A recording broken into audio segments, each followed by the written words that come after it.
ప్రభువా, నా పెదవులను నా హృదయమును శుద్ధి చేయుము. నేను నీ పవిత్ర సందేశమును ప్రజలకు వినిపింతును. పితకు పుత్రునకు పవిత్రాత్మకు స్తుతులు, ఆదిలో వలె ఇప్పుడును ఎల్లప్పుడును కలుగునుగాక. ఆగమన కాలములో 4వ ఆదివారము. ప్రియమిత్రులారా, ఇది ఆగమన కాలములో ఆఖరి ఆదివారము. ఈరోజు పఠనాలన్నీ దైవవాక్కు మానవ జన్మనెత్తటం అనే విషయాన్ని గురించి వివరిస్తూ ఉన్నాయి. మరియమ్మ అనే కన్య ఎప్పుడైతే నీ మాట ప్రకారమే జరుగనివ్వు అని దేవుడి దూతతో చెప్పిందో అప్పుడే దేవుని మాట ఫలసిద్ధిగాంచి దైవవాక్కు ఆమెలో మానవ రూపము దాల్చాడు. ఇది ఒక పరమ రహస్యము. సర్వశక్తిమంతుడైన దేవుడు, విశ్వసనీయుడైన ప్రభువు, ఆయన ప్రేమ కలకాలం నిలుస్తుంది. ఆయన విశ్వసనీయత శాశ్వతంగా ఉండిపోతుంది. అలానే ఆయన చేసిన ప్రమాణాలు కూడా ఒకనాటికి తప్పక కార్యరూపాన్ని దాలుస్తాయి. ఆయన నిర్ణయాలకు తిరుగులేదు అని అవి తప్పక అమలు జరుగుతాయి. ఆ విషయాన్ని సమూయేలు 2వ గ్రంథం చక్కగా వివరిస్తుంది. సమూయేలు 2వ గ్రంథం 7వ అధ్యాయం 1 నుంచి 5వ వచనం వరకు, 8 నుండి 11వ వచనం వరకు, 16వ వచనం. ఈ పఠనములో దావీదు దేవునికి ఒక మందిరాన్ని నిర్మించాలని తలంచటం, కానీ దేవుడే దావీదుకు ఒక గృహాన్ని నిర్మిస్తానని చెప్పటం ప్రధాన విషయాలు. యుద్ధ యోధుడు, దైవభక్తుడు అయిన దావీదు బెన్యామీను గోత్రానికి చెందినవాడు. ఆ గోత్రజుల ప్రధాన పట్టణం బేత్లెహేము. అయిన దావీదు ఆ పట్టణాన్ని రాజధాని పట్టణంగా ప్రకటించలేదు. కానీ యెబూసీయుల పట్టణాన్ని, యెబూసీయుల ప్రముఖ నగరమైన యెరూషలేమును జయించి దానిని తన రాజ్యానికి ముఖ్య నగరంగా ప్రకటించాడు. అలా చేసి రాచకార్యాల్లో గొప్ప సామర్థ్యాన్ని కనబరచాడు దావీదు. ఆ తరువాత దైవ సాన్నిధ్యాన్ని సూచించే ఒప్పంద మందసాన్ని యెరూషలేమునకు తరలించాడు. ప్రభువైన దేవుడు ఇల్లు కట్టాలి. ప్రభువు ఇల్లు కట్టకపోతే మరెవరు కట్టిన వారి కృషి అంతా వృధా. ప్రభువే పట్టణాన్ని కాపాడాలి, లేకపోతే కావలివారు మేలుకొని ఉన్న అంతా వృధా అనే సూత్రానికి అనుగుణంగా అతడు అలా చేశాడు. కీర్తన 127 1వ చరణం. తానుంటున్న పట్టణములోనే ప్రభువు నివాసం ఉండాలని కాంక్షించాడు దావీదు. ఆ ప్రభువు తనకు తోడుగా ఉండబట్టే తాను శత్రువులను జయించి గొప్ప రాజ్యాన్ని స్థాపించగలిగానని, విభజింపబడిన రాజ్యాన్ని సమైక్యపరచగలిగానని, ఏకం చేయగలిగానని విశ్వసించాడు. తన చుట్టూ శాంతి సమాధానాలు నెలకొల్పగలిగానని గ్రహించాడు. ఇదిలా ఉండగా ఒకరోజు దావీదులో కొంత కలకలం బయలుదేరింది. తాను సుందరమైన భవనములో ఉంటుండగా అతడి వైభవానికి కారకుడైన దేవుడు కొద్దిపాటి డేరాలో ఉండటం సమంజసం కాదని తోచింది.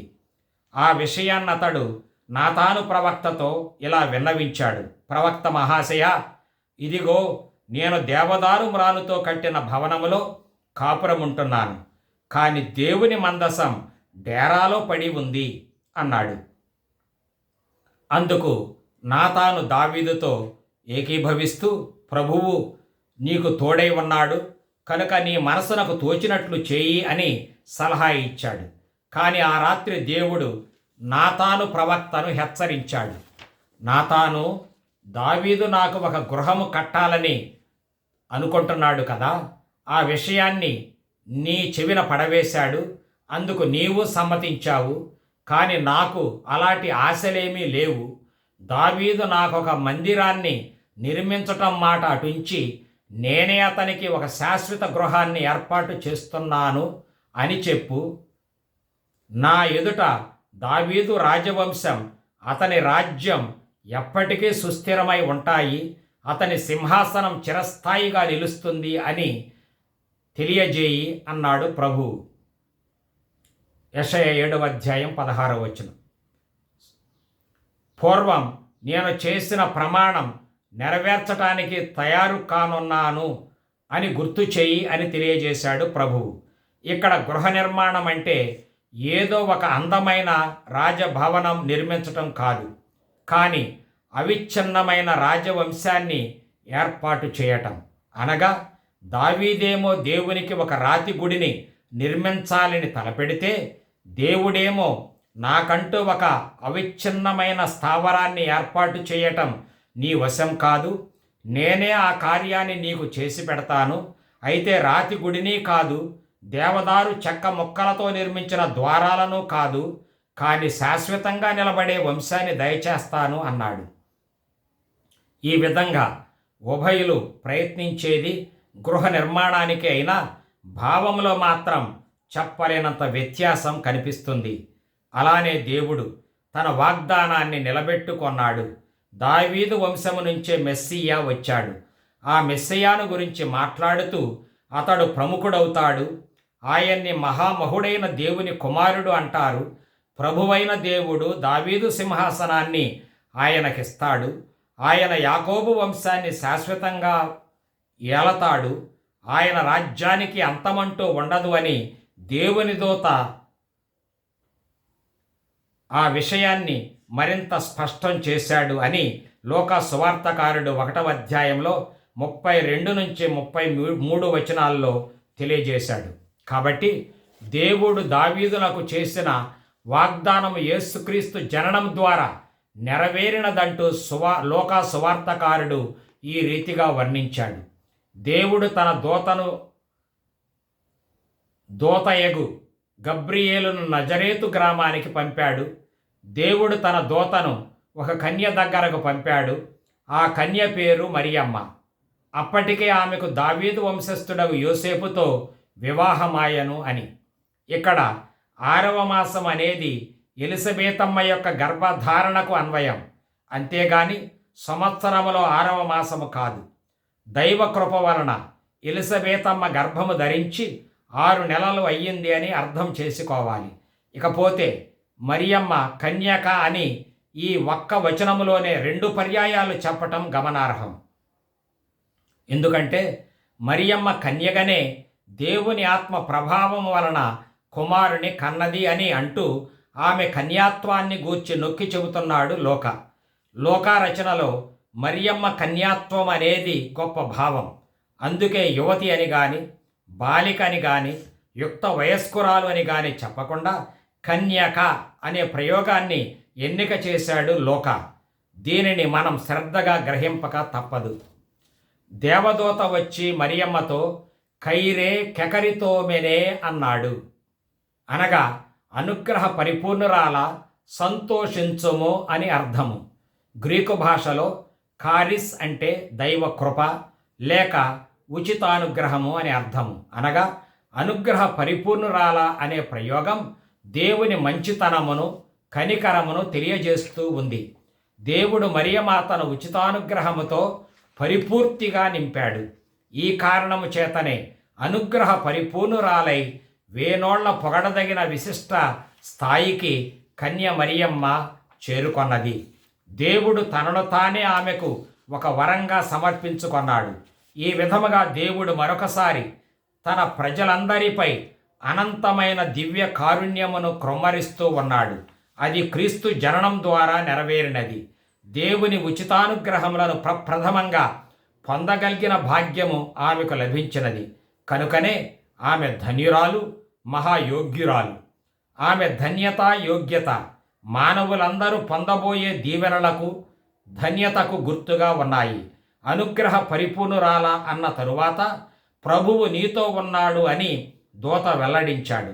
అందువలన కైరే అనగా సంతోషించు అని సూచించాడు. సంతోషం అనేది పూర్వవేదములో గొప్ప భావం. దానినే లోకా సువార్తకారుడు కూడా తీసుకొన్నాడు.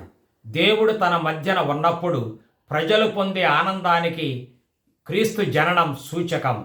అందుకే జఫన్యా ప్రవక్త యెరూషలేమును ఉద్దేశించి సియోను కుమారి ఆనందనాదము చేయి, యెరూషలేము కుమారి నిండు హృదయముతో సంతోషించు, హర్షధ్వానము చెయ్యి అని అంటూ ప్రోత్సహించాడు. జకరియా ప్రవక్త కూడా, ఇశ్రాయేలీయులారా, నేను మీ మధ్య ఉన్నానని మీరు గుర్తిస్తారు. అదిగో, నీ రాజు నీ చెంతకు వస్తున్నాడు, కనుక యెరూషలేము కుమారి, నీవు ఆనందనాదము చేయి అని ఉత్సాహపరిచాడు. జకరియా 9:9. ఆనాడు ప్రవక్తలు సంబోధించిన యెరూషలేము కుమారి మరి ఎవరో కాదు, అక్షరాల నజరేతు కన్యయగు మరియమ్మయే అని లూకా సువార్తకారుడు నిర్ధారిస్తూ ఉన్నాడు. పూర్వం యెరూషలేమును తన సాన్నిధ్యంతో నింపి ఆనందపరచిన దేవుడు ఇప్పుడు కన్య మరియమ్మను తన సాన్నిధ్యముతో నింపుతూ ఉన్నాడు. కనుక నాడు యెరూషలేము హర్షధ్వానాలతో ఉర్రూతలూగినట్లే ఇప్పుడు కన్య మరియమ్మ హర్షాతిరేకముతో ఉప్పొంగిపోవాలని సూచిస్తూ ఉన్నాడు. ఆనాడు దైవ మందసములో దేవుడు నెలకొని ఉన్నట్లే ఈనాడు మరియమాత గర్భములో దేవుడు నెలకొని ఉన్నాడు. ఆమె దైవ మందసము. గతములో సూచకప్రాయంగా నెరవేరిన వాగ్దానాలు ఇప్పుడు పరిపూర్తిగా నెరవేరుతూ ఉన్నాయి. కనుక కన్య మరియమ్మ ధన్యురాలు, దేవుని కృపకు పాత్రురాలు. దీనిని మించిన భాగ్యం వేరొకటి ఉంటుందా అని పరోక్షంగా ప్రశ్నిస్తున్నాడు సువార్తకారుడు. దైవ ప్రజల ఆనందానికి ఏకైక కారణం తమ ప్రభువు తమతో ఉండటమే. అదే కన్య మరియమ్మ ఆనందానికి కారణం. అదే మన సంతోషానికి కూడా కారణం. దేవదూత తనను సంబోధించిన తీరు చూచి కన్య మరియమ్మ ఆ శుభవచనం యొక్క భావం ఏమిటో అని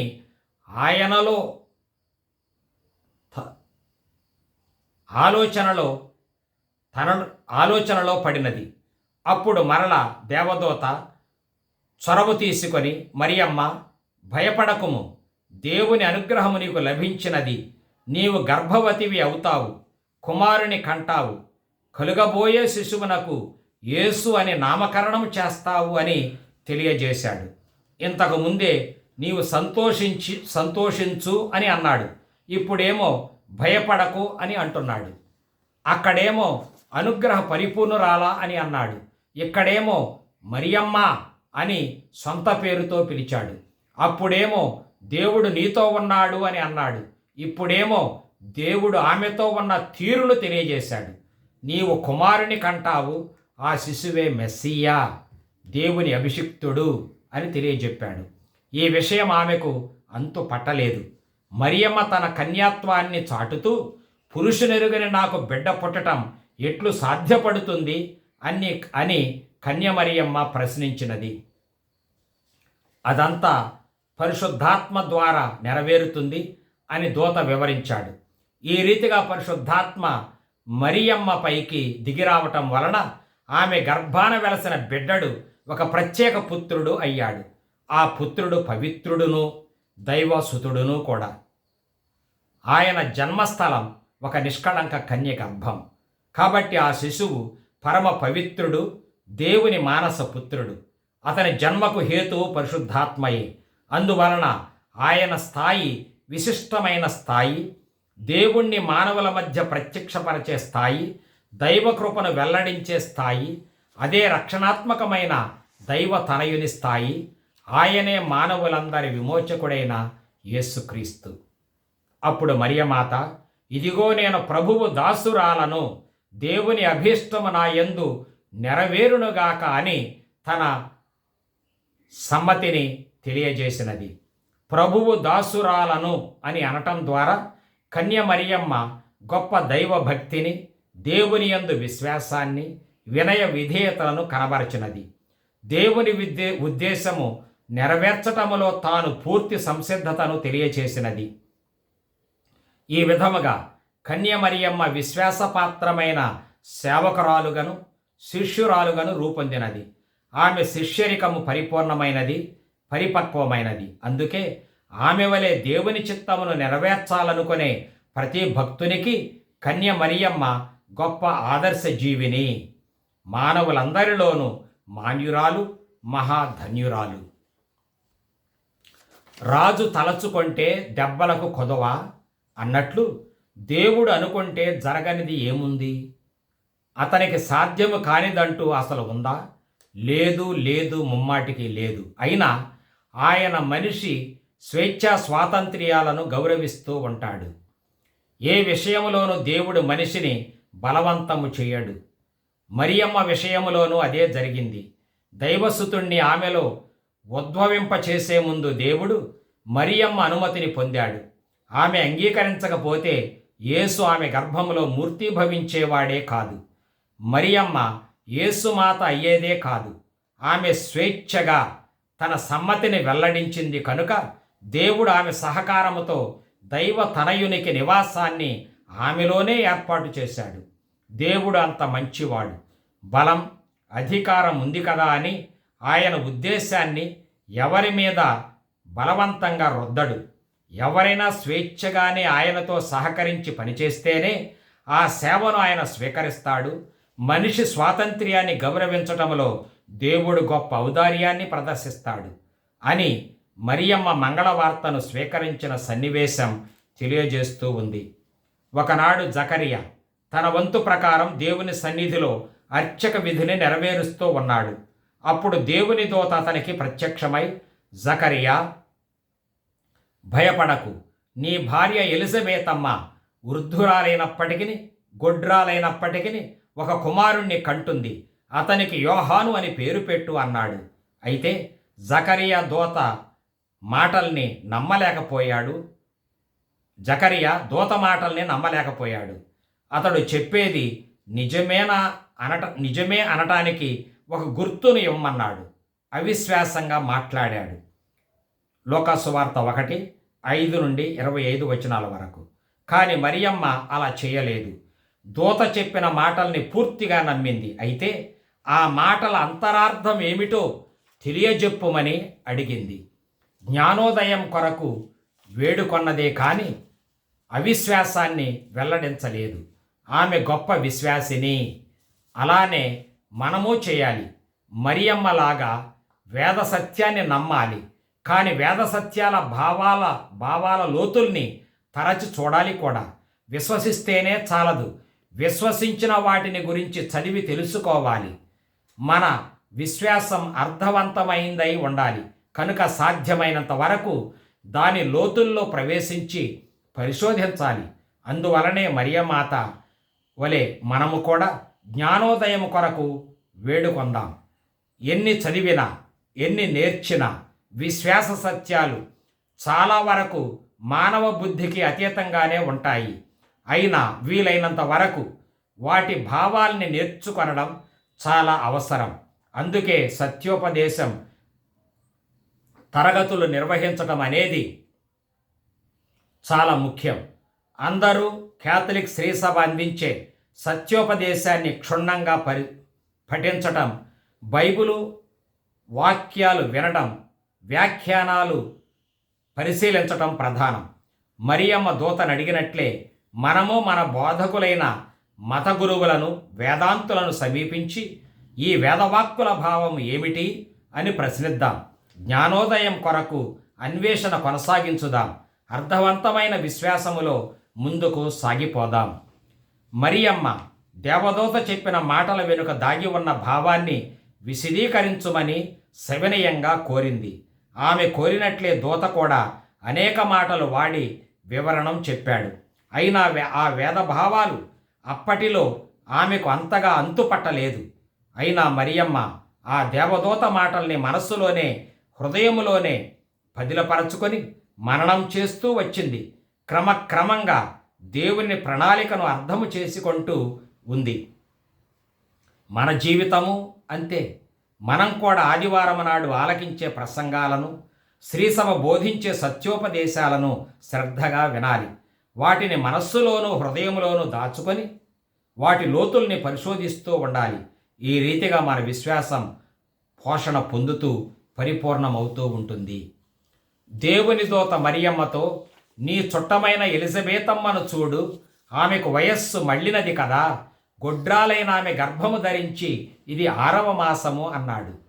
ఇది దూత చెప్పిన మాటల ప్రకారం మరియమ్మ తప్పక కుమారుణ్ణి కంటుందని, దూత మాటలు నెరవేరి తీరుతాయని చెబుతూ ఒక గుర్తును ఇచ్చాడు దేవుడు. చిరకాలం గొడ్రాలుగా ఉన్న ఎలిజబెతమ్మకు 6 నెలలు నిండాయని, అది కూడా దైవానుగ్రహమేనని వెల్లడించాడు. అయితే మరియమ్మ ఈ గుర్తు కొరకు అడుగలేదు.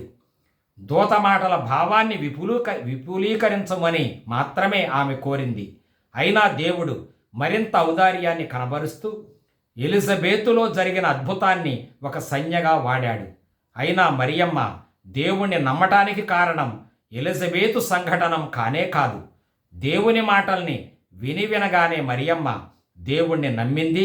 ఎలిజబెతమ్మను దర్శించక మునిపే నేను నీ దాసురాలను, నీవన్నట్లే జరుగునియ్యి అని హృదయమార అంగీకారాన్ని తెలియచేసింది. మన విశ్వాసం కూడా మరియమాత వంటి విశ్వాసమై ఉండాలి. దేవుడు తన ఉచితానుగ్రహాన్ని బట్టి తన ఉనికిని మనకు తెలియజేస్తూ ఉంటాడు. అప్పుడప్పుడు ఆంతరంగికమైన శాంతిని, అనుభూతిని కలిగించి ఆధ్యాత్మిక ఊరటను కలిగిస్తూ ఉంటాడు. కొన్ని సందర్భాల్లో దేవుడు మనల్ని అద్భుతంగా ఆదుకుంటూ ఉంటాడు అనే గొప్ప అనుభవం మనకి కలుగుతూ ఉంటుంది కదా. అదంతా దేవుని దయ. కానీ మనం ఒక విషయాన్ని గుర్తించాలి. దేవుడు అద్భుతానుభూతుల్ని కలిగించకపోయినా ఆ ప్రభువును మనం విశ్వసిస్తూనే ఉండాలి. మరియమ్మ గారి విషయంలో దేవుడు వ్యవహరించినట్లే మన విషయంలోనూ ఆయన మన కోరికలన్నిటినీ సూచనప్రాయంగా అద్భుతాలు చేసి చూపించకపోవచ్చు. ఇస్తే మంచిదే. మరియమ్మలా మనము కృతజ్ఞతలు తెలుపుకుందాం. అలాంటి ప్రత్యేక సూచనలు ఇవ్వకపోయినా పర్వాలేదు. దేవుడి విశ్వసనీయుడు, నమ్మదగినవాడు. ఆయన నమ్మి మనం జీవిద్దాం. మరియమ్మలో ఉన్న వినయం, భక్తి మనలోనూ ఉండాలని వేడుకొందాం. ఏనాటికైనా మనం ప్రభువు సేవకులమే కదా. దేవుని విధానాలు మానవుడు అర్థం చేసుకోలేడు. అలానే దూత చెప్పిన మాటలు పూర్తి భావాన్ని మరియమాత అర్థం చేసుకోలేకపోయింది. అయినా నీవన్నట్లే జరగనివ్వు, నేనేపాటి దాన్ని, దేవుణ్ణి దాసురాలనే కదా అని తెలియచేసింది. అంటే దేవుడి ఉద్దేశం అర్థం కావడం కాదు ప్రధానం, కానీ ఆయన ఉద్దేశాన్ని నెరవేర్చడానికి సిద్ధపడి ఉండటం ప్రధానం. మనసు ఉంటే మార్గం ఉంటుందన్నట్లు దేవుడి చిత్తాన్ని నెరవేర్చాలనే కోరిక ఉండాలే కానీ అది ఏ రూపంలో గోచరించినా దాన్ని అమలు జరపటానికి సన్నద్ధమై ఉంటాము. దేవుడు ఎలా నడిపితే అలా నడవటానికి అంగీకరిస్తాము. దేవుని ఉద్దేశం నెరవేరుస్తాము. అందుకే మనల్ని మనం దేవుని అధీనములో ఉంచుకుందాం. ప్రభు, నీ ఇష్టము వచ్చినట్లే కానివ్వు, మేము అన్నిటికీ సిద్ధంగానే ఉన్నాం అని సవినయంగా వేడుకుందాం. అలా చేయగలిగిన నాడు మరియమ్మాత చెప్పుచున్నట్లు దీనావస్థలో ఉన్న తన సేవకుల ద్వారా దేవుడు ఎన్నెన్నో గొప్ప గొప్ప కార్యాలు సాధిస్తాడు. లోక 1:49. కన్యగర్భాన్ని అద్భుతంగా